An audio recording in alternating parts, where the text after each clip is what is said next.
Study hack with lecturer में आप सभी का स्वागत है।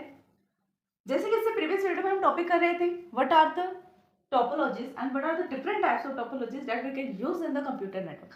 टोपोलॉजीज क्या है और कौन से ऐसे डिफरेंट टाइप की टोपोलॉजीज हैं जो हम कंप्यूटर नेटवर्क में यूज कर सकते हैं, राइट। जिसके अंदर से हमने ये देखा कि कौन सी टोपोलॉजीज थी, जितने भी इसके पार्ट्स से टाइप्स थे वो हमने डिस्कस किए लास्ट वीडियो में। तो जब हम टोपोलॉजीज की बात करते हैं तब हम फिजिकली एंटिटी की बात नहीं करते, किसकी बात करते हैं? लॉजिकल एंटिटी की। यानी कि एक टाइप से हम लॉजिकली सोचते हैं कि इस टाइप से कनेक्शन जो है वो बिल्ड किया जाना चाहिए किसी भी कंप्यूटर सिस्टम का। अगर आप चाहते हैं कि सारे के सारे कंप्यूटर सिस्टम किसी एक सर्वर पर डिपेंड रहे तो हम स्टार टोपोलॉजी का यूज कर सकते हैं। आप चाहते हैं कि सारे कंप्यूटर सिस्टम आपस में कनेक्टेड रहे, कोई छोटा बड़ा सिस्टम ना हो, तब आप रिंग टोपोलॉजी का यूज कर सकते हैं। आप चाहते हैं कि सिर्फ आप एक सिंगल वायर का यूज करें, उसी के साथ सारे कंप्यूटर्स कनेक्ट हो जाए, ज्यादा कॉस्ट ना लगे, तब आप बस टोपोलॉजी का यूज कर सकते हैं। ऑफिस वगैरह में जो टोपोलॉजी यूज की जाती है मोस्टली वो कौन सी टोपोलॉजी होती है? ट्री टोपोलॉजी होती है। सबसे ऊपर रूट होता है, यानी कि हेड के बाद उसके जितने भी लोअर हेड वाले सिस्टम्स होते हैं जो हेड के नीचे काम करेंगे, फिर उसके बाद लास्ट में एम्प्लॉयज आ जाते हैं। नंबर ऑफ लेवल्स कितने कंटेन करने हैं वो आप बना सकते हैं अपने अकॉर्डिंग, कि आप ऑफिस में कितने लेवल्स पर उस सिक्योरिटी को बिल्ड करना चाहते हैं या कितने लेवल्स पर ऑर्गेनाइज करना चाहते हैं अपने कंप्यूटर सिस्टम्स को, ठीक है। और जो सबसे वाइडली यूज किया जाता है वैन में, वाइड एरिया नेटवर्क में यूज किया जाता है, वो होता है मैश टोपोलॉजी। मैश टोपोलॉजी क्या होता है? जब सारे के सारे नोड्स आपस में इस तरह कनेक्टेड है कि एक भी नोड ऐसा ना बचे कि उसके पास एक सिंगल नोड का जाने का पाथ ना हो। अगर एक नेटवर्क में 4 कंप्यूटर सिस्टम है तो नोड नंबर 1 सिर्फ अपने एक दोनों साइड, लेफ्ट साइड और राइट साइड, सिर्फ 2 एज से कनेक्ट नहीं होगा, जितने भी कनेक्शन उसके साथ बने होंगे सबके साथ वो कनेक्शन बिल्ड करेगा। यानी जितने भी नंबर ऑफ नोड्स होंगे हर एक नोड के साथ उसको कनेक्ट होना ही होना है। कोई भी एक ऐसा नोड ना हो कि जिसके साथ पाथ ना बना हुआ हो पर्टिकुलर नोड का, ठीक है। ये तो बात थी टोपोलॉजी की जो हमने प्रीवियस 3-4 वीडियोस में डिस्कस किया।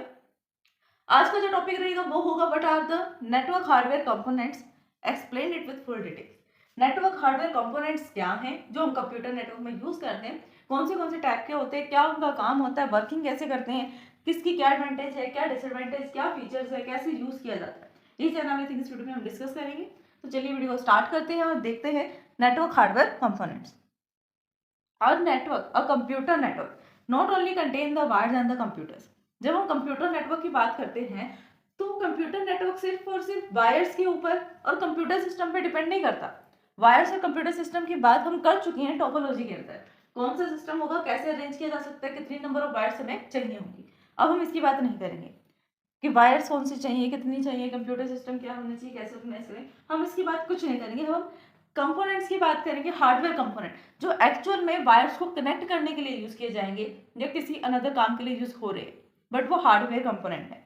It contain many interconnecting device that are used to combine smaller networks to form the bigger one, ठीक है। हार्डवेयर कंपोनेंट्स यहाँ पर क्या करते हैं, कंप्यूटर सिस्टम या किसी नेटवर्क के अंदर ऐसे डिवाइसेस होते हैं, आपके कंप्यूटर नेटवर्क में ऐसे डिवाइसेस होते हैं जो आपस में इंटरनली कनेक्टेड हैं, अंदर से कनेक्टेड है। जैसे कि एनआईसी कार्ड है वो आपके सिस्टम के मदरबोर्ड पर लगा होता है, जिसे आपको पता ही होगा मदरबोर्ड पर एनआईसी कार्ड लगा होता है।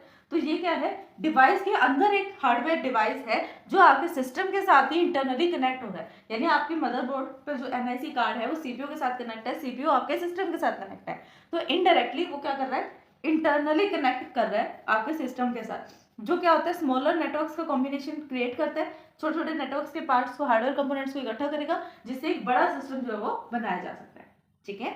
एक नेटवर्क स्मॉलर नेटवर्क की फॉर्म से एक बड़े नेटवर्क को बनाया जा सकता है to change the signals from the one to another form.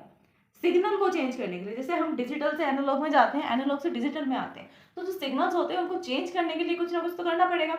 वहां पर भी उनका एक अलग अलग काम होता है। कौन से ऐसे हार्डवेयर कंपोनेंट है जो सिग्नल्स को चेंज करते हैं वो नेक्स्ट वीडियोस में देखेंगे। जैसे जैसे हम डिस्कस करते रहेंगे कौन से हार्डवेयर कंपोनेंट्स हैं। To decide the route for the packets and much, अब पैकेट को कहाँ पे कैसे राउट करना है उसके लिए भी बहुत सारे डिवाइसेस है, जैसे हब है, स्विच है, राउटर्स है, गेटवे है। ये सब पैकेट्स को ट्रांसफर करते हैं एक राउटर से अनदर राउटर या एक पॉइंट से किसी दूसरे पॉइंट तक। बट किसके अंदर क्या डिफरेंस आता है, किसके अंदर क्या क्वालिटीज है, वो सब नेक्स्ट वीडियो में। तो सबसे फर्स्ट जो हमारा आता है हार्डवेयर कंपोनेंट्स, वो कौन सा है?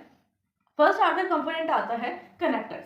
कनेक्टर्स क्या होते हैं? सिंपल नॉर्मल भाषा में आप समझेंगे, इसको भी हम नहीं पढ़ रहे, हम सिर्फ नॉर्मल समझते हैं। लास्ट जब हम टोपोलॉजीज की बात कर रहे थे, हम ये कह रहे थे कि हम वायर्स को इस तरह से कनेक्ट करेंगे कि वो एक सर्कल शेप में बन जाए, ठीक है। हम वायर्स एक सिंगल वायर लेंगे वो बस बन जाएगा। हम बहुत सारी वायर्स के थ्रू डिफरेंट टाइप के पाथ बनाएंगे, एक सिंगल नोड से एवरी नोड तक मैश टोपोलॉजी बन जाएगा। हम एक सेंट्रल कंप्यूटर सिस्टम से यानी सर्वर से क्लाइंट्स को कनेक्ट करेंगे थ्रू वायर्स, तब एक बन जाएगा। बट हम ये कह रहे थे हम इसको कनेक्ट करेंगे, इसको ऐसे कनेक्ट करेंगे, क्या हमने ये बताया कि उसको कनेक्ट करेंगे कैसे? डायरेक्ट कंप्यूटर के अंदर उसके सिस्टम के साथ कनेक्ट कर देंगे। हमें पता भी तो होना चाहिए ना कि कौन से स्विच के अंदर उसको हमें कनेक्ट करना है, किस स्विच का क्या काम है ना। तो वही स्विचेस जब हम बात करते हैं डिफरेंट टाइप के वायर्स की, तो वायर जो हमारे पास है 3 टाइप्स की होती है। ट्विस्टेड पेयर केबल होती है, कोएक्सियल केबल होती है एंड फाइबर ऑप्टिक केबल होती है, ठीक है। इन तीनों ही केबल के अलग अलग कनेक्टर्स होते हैं। हम ट्विस्टेड पेयर को कोएक्सियल केबल के कनेक्टर के अंदर नहीं कनेक्ट कर सकते, ना ही फाइबर ऑप्टिक में कर सकते। इसी तरह जब कोएक्सियल केबल की बात आती है तो कोएक्सियल केबल ट्विस्टेड पेयर के कनेक्टर्स में कनेक्ट नहीं हो सकती, ना ही फाइबर ऑप्टिक के। सेम एज इट इज किसकी बात आती है यहाँ पर? फाइबर ऑप्टिक्स की। फाइबर ऑप्टिक्स भी जो है वो कनेक्ट नहीं कर सकते हम ट्विस्टेड पेयर में और कोएक्सियल केबल में। इतना समझ में आया?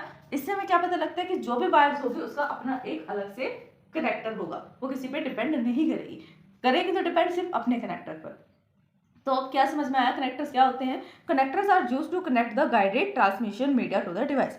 कनेक्टर्स ऐसा हार्डवेयर कंपोनेंट होता है जो वायर्स है डिफरेंट टाइप के वायर्स, जिसको हम यहाँ पर गाइडेड ट्रांसमिशन मीडिया कह रहे हैं। गाइडेड ट्रांसमिशन मीडिया क्या होता है? जिसमें हम वायर्स का यूज करते हैं, तो डायरेक्टली वायर्स भी लिख सकते हैं, पर गाइडेड ट्रांसमिशन मीडिया लिखेंगे तो ठीक है, आपको उसको भी पता लगेगा जो एग्जाम चेक कर रहा है कि आपने सही नॉलेज गेन कर रखी है। जब हम कनेक्टर्स को कनेक्ट करना चाहते हैं, कंप्यूटर सिस्टम को कनेक्ट करना चाहते हैं through any type of wires to अपने डिवाइस के साथ, ठीक है। कंप्यूटर सिस्टम के साथ हमें कनेक्ट करना अपने वायर को, तो हम कैसे करेंगे? यूजिंग द कनेक्टर्स का यूज करके।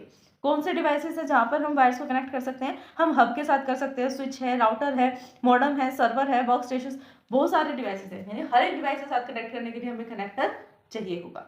There are the various types of connector. अब यहाँ पर हमारे पास बहुत सारे टाइप के कनेक्टर्स होते हैं, जैसे कि मैंने आपको बताया भी है। ट्विस्टेड पेयर केबल कनेक्टर होता है, जहाँ पे ट्विस्टेड पेयर केबल को कनेक्ट करने के लिए यूज किया जाता है। कोएक्सियल केबल कनेक्टर होता है, जो कोएक्सियल केबल को कनेक्ट करने के लिए यूज किया जाता है। फाइबर ऑप्टिक केबल का कनेक्टर होता है, जो फाइबर ऑप्टिक का यूज किया जाता है कि फाइबर ऑप्टिक केबल को वहाँ पर कनेक्ट किया जा सके किसी भी डिवाइस के साथ। इन सब टॉपिक्स को हम नेक्स्ट वीडियो में डिस्कस करेंगे। आई होप कि आपको ये वीडियो समझ में आई होगी। अगर फिर भी इस वीडियो को समझने में आपको कोई डाउट आता है, कोई टॉपिक में किसी भी लाइन में कोई डाउट आता है, जनाब हमें कमेंट कर सकते हैं। वीडियो पसंद आए तो लाइक शेयर सब्सक्राइब करना, कमेंट करना ना भूलें। आपने सब्सक्राइब कर दिया है तो अपने फैमिली मेंबर्स फ्रेंड्स के साथ भी सब्सक्राइब करवा सकते हैं। Thanks for watching my video.